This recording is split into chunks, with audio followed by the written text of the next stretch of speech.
Good day everyone.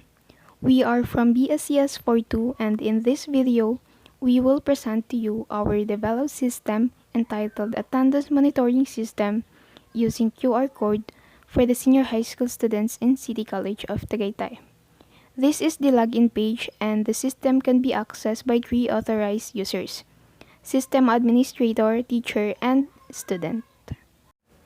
We will start by logging in as the system administrator.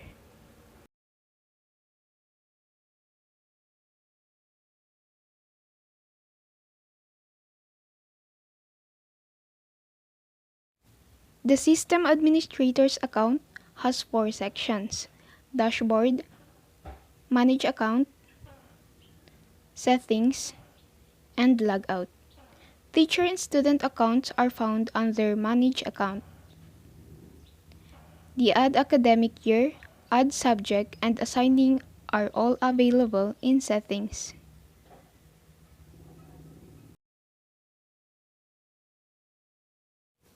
This is the system administrator's dashboard. The total number of students enrolled per academic year and semester can be found here. We can also check at the students' remarks and choose whether we want to see how many students are present, absent, or tardy per semester.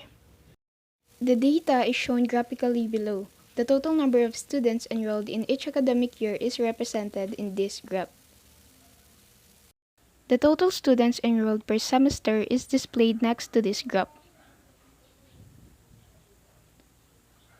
Below is graph showing all of the students' attendance records by school year, semester, strand, year, and section. The students' remarks such as present, absent, and tardy are displayed in this graph. The Manage Account section follows. First is the teacher's account.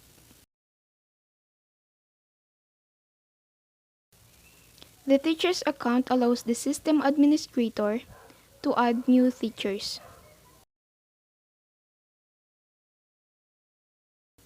View and edit their information.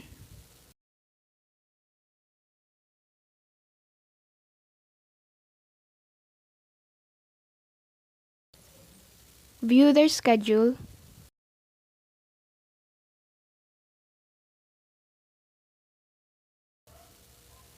And deactivate and activate their accounts.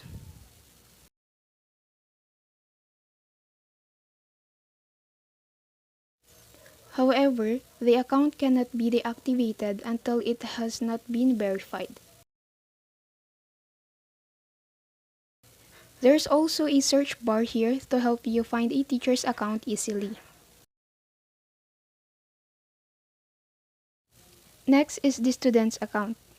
The system administrator can also add new students, view and edit their information,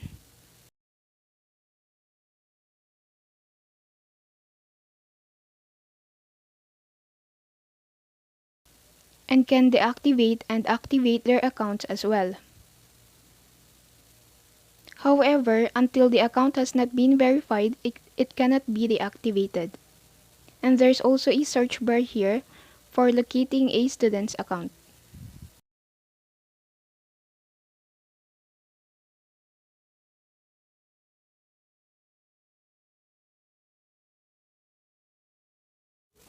Next is the settings. Only the system administrator has permission to add strands, years, and sections, add subjects, and assign subjects to teachers.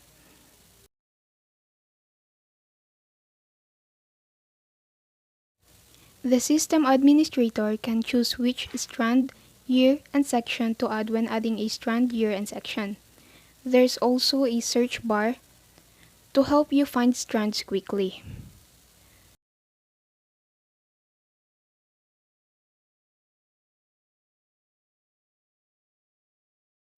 The system administrator can also choose which subjects to add for this semester when adding subjects. This section also has a search bar.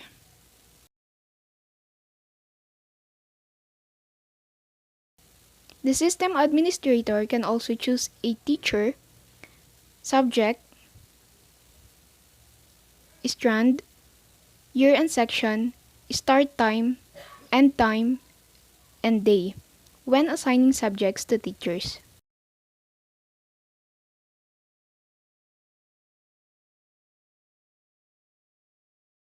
The system admin can also edit the details or information they assigned to a teacher.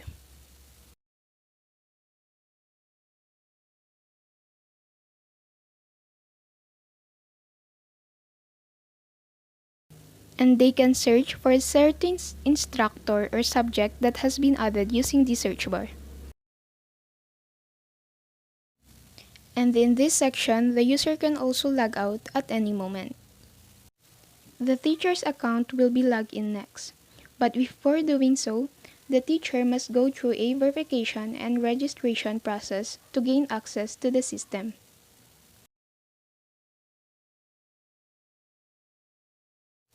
We can see that there are 6 sections in the teacher's account: profile, change password, student record, QR scanner, attendance record, and logout. The personal details of the teacher can be found in the profile section. In case that the user information is misspelled or incorrect, we can edit it at any time. The teacher's schedule is listed below. The teacher can see the subject, strand, year, and section they are in charge of, as well as the length of time their class spends on each subject.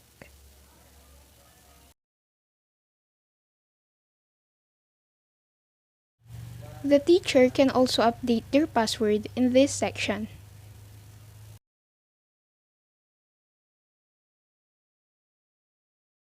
This is the section containing student records.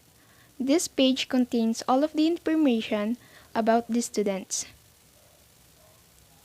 We have a search bar here to help you identify specific students by strand, year, and section.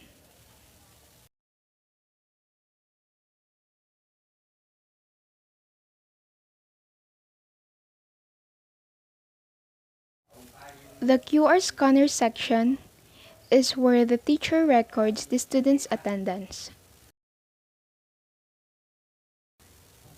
The teacher must first scan each student's QR code and manually select whether they are present, absent, or tardy.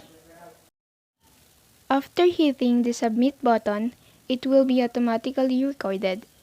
We also have a search bar here to help you find an individual student's record or an entire class by strand, year, and section. All of the students' attendance records are recorded in this section. It shows the overall number of students, total number of subjects, and each student's remarks in this section.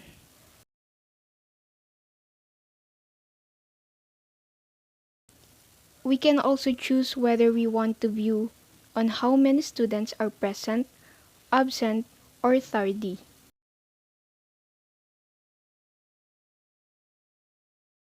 A search bar is also available to find a specific student or an entire class by strand, year, and section.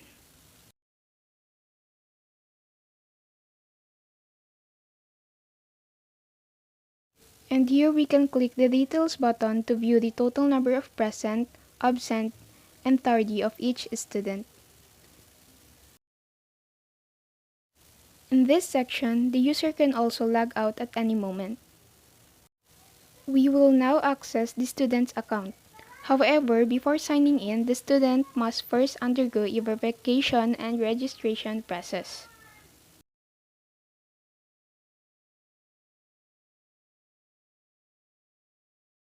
The student's account has 5 sections: profile, change password, QR code, attendance record,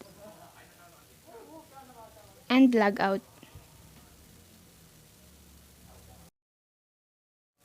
This section of the profile contains the student's personal information. Students can update their chosen profile photo at any time.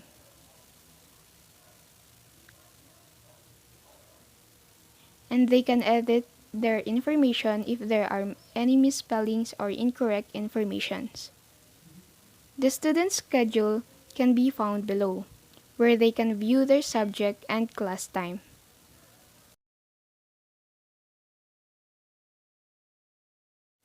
Now in this section is where the user can change their password. Here's where the student's QR code can be found. The teacher will scan it to automatically record their attendance. Next, we have the attendance record section, which allows students to view their personal attendance records in each subject. They can also see the overall number of times they have been tardy, absent, or present. We also have a search bar here to help you quickly locate the student's record for each subject. And here, the user can also log out at any time in this section.